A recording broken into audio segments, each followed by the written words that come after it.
masingacimi isibane. Awusikhuseli nje emoyeni, usikhusela nakubacimi besibane, kuba elilizwe siyacinywa isibane somuntu apha esiphethe, sicinywe isibane, umuntu ahambe emnyameni isibane sicinyiwe.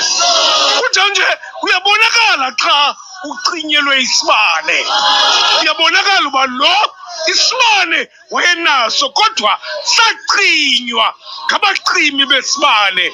Abacima isibane bacima nesakhe, kodwa mphulaphuli usaphila, isibane masingacimi.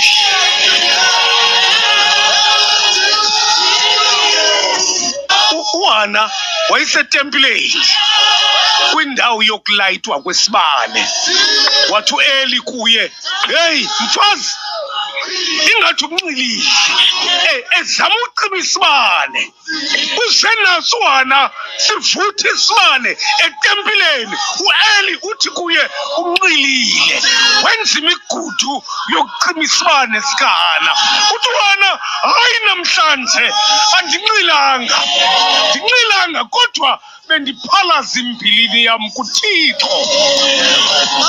Ndize apha uzolayita isibane, andinxilanga kodwa bendizolayita isibane kule ndawo.